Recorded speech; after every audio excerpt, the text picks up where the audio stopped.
सुनिए कथा भगवान की, बदल जाएगी जिंदगी।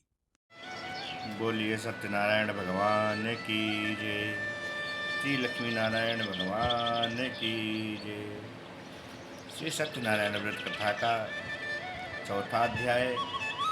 इसमें असत्य भाषण तथा भगवान के प्रसाद की अवहेलना का परिणाम। श्री सूत जी बोले, साधु वणिक मंगलाचरण कर और ब्राह्मणों को धन देकर अपने नगर के लिए चल पड़ा।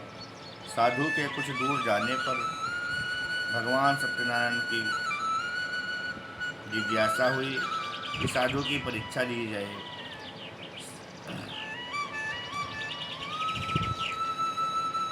तो भगवान ने पूछा, साधु तुम्हारी नाव में क्या भरा है? तब धन के मद में चूर दोनों महाजनों ने अवहेलना पूर्वक हंसते हुए कहा, दंडिन, क्यों पूछ रहे हो? क्या कुछ द्रव्य लेने की इच्छा है? हमारी नाव में तो लता और पत्ते आदि भरे हैं। ऐसी निष्ठुर वाणी सुनकर तुम्हारी बात सच हो जाए, ऐसा कहकर दंडी सन्यासी का रूप धारण किए हुए भगवान कुछ दूर जाकर समुद्र के समीप बैठ गए। दंडी के चले जाने पर नित्य क्रिया करने के पश्चात उतराई हुई नौका को देखकर साधु वणिक अत्यंत आश्चर्य में पड़ गया और नाव में लता और पत्ते आदि को देखकर मूर्छित होकर पृथ्वी पर गिर पड़ा। सचेत होने पर वणिक पुत्र चिंतित हो गया। तब उसके दामाद ने इस प्रकार कहा, आप शोक क्यों करते हो? दंडी ने साफ दे दिया है। इस स्थिति में वे ही चाहे तो सब कुछ कर सकते हैं, इसमें संशय नहीं है। अतः उन्हीं की चरण में हम सब चलें, वही मन की इच्छा पूर्ण होगी। दामाद की बात सुनकर वह साधु वणिक उनके पास गया और वहाँ दंडी को देखकर उसने भक्तिपूर्वक उन्हें प्रणाम किया तथा आदरपूर्वक कहने लगा, आपके सम्मुख मैंने जो कुछ कहा है, आप मेरे उस अपराध को क्षमा करें। ऐसा कहकर बारंबार प्रणाम करके वह महान शोक से व्याकुल हो गया। दंडी ने उसे रोता हुआ देखकर कहा, हे मूर्ख, रो मत, मेरी बात सुनो। मेरी पूजा से उदासीन होने के कारण तथा मेरी आज्ञा से ही तुमने बारंबार दुख प्राप्त किया है। भगवान की ऐसी वाणी सुनकर वह उनकी स्तुति करने लगा।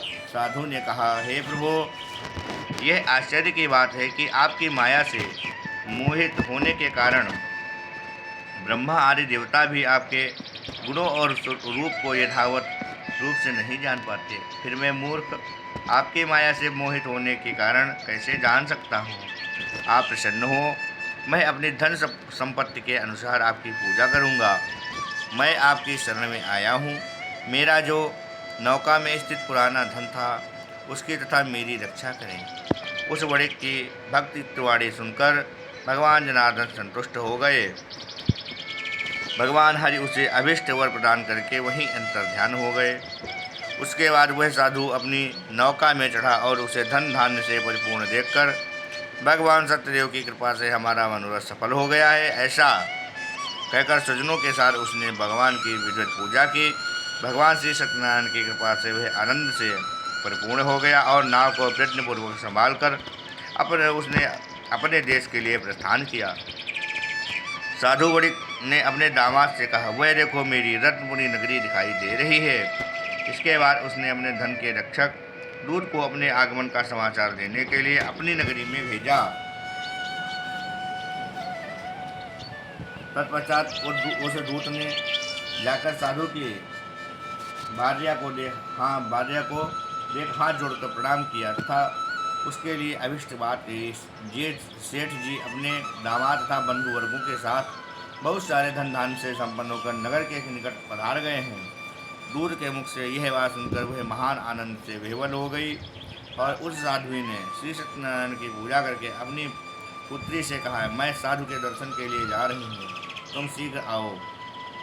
माता के ऐसे वचन सुनकर व्रत को समाप्त करके प्रसाद का परित्याग कर वह कलावती भी अपने पति के दर्शन के लिए चल पड़ी। इससे भगवान सत्यनारायण रुष्ट हो गए और उन्होंने उसके पति को तथा नौका को नन के साथ हरण करके जल में डुबो दिया। इसके बाद कलावती कन्या अपने पति को ना देखकर महान सुख से रुदन करती हुई पृथ्वी पर गिर पड़ी। नाव का अदृश्य तथा कन्या को अत्यंत दुखी देख भयभीत मनुष्य मन से साधु ने सोचा, यह क्या आश्चर्य हो गया। नाव का संचालन करने वाले भी सभी चिंतित हो गए। तदंतर वह लीलावती भी कन्या को देखकर विह्वल हो गई और अत्यंत दुख से विलाप करते हुए अपने पति से इस प्रकार बोली, अभी अभी नौका के साथ वह दामाद कैसे रक्षित हो गया। न जाने किस देवता की अपेक्षा से वह नौका हरण कर ली गई है, अथवा श्री सत्यनारायण का महत्व कौन जान सकता है। ऐसा कहकर वह सृजनों के सारे विलाप करने लगी और कलावती कन्या को गोद में लेकर रोने लगी। कलावती कन्या भी अपने पति के नष्ट हो जाने पर दुखी हो गई और पति की पादुका लेकर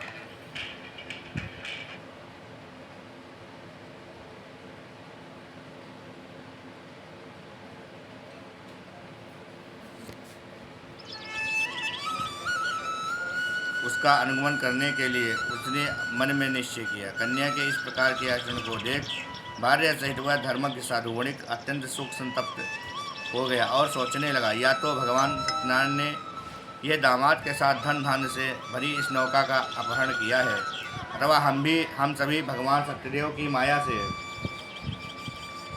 मोहित हो गए हैं। अपनी धन शक्ति के अनुसार मैं भगवान सत्यनारायण की पूजा करूंगा। सभी को बुलाकर इस प्रकार कहकर उसने अपने मन की इच्छा प्रकट की और बारंबार भगवान सत्यदेव को दंडवत प्रणाम किया। इससे दीनों के परिपालक भगवान सत्यदेव प्रसन्न हो गए।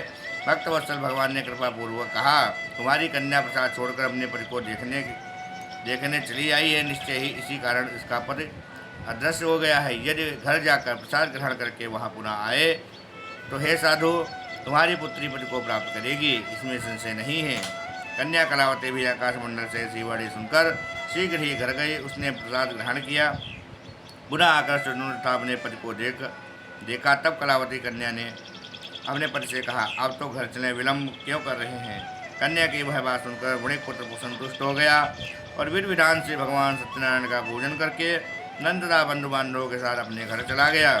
तदंतर पूर्णिमा तथा संक्रांति पर्वों पर भगवान सत्यनारायण का पूजन करते हुए इस लोक में सुख भोग कर अंत में वह सत्यपुर वैकुंठ को चला गया। इस प्रकार से स्कंद पुराण के अंतर्गत रेवाखंड में भगवान श्री सत्यनारायण कथा का यह चौथा अध्याय पूरा हुआ। बोले लक्ष्मी नारायण भगवान की जय, श्री सत्यनारायण भगवान की जय, सद्गुरुदेव भगवान की जय, माता पिता की जय। जय जय श्री नारायण।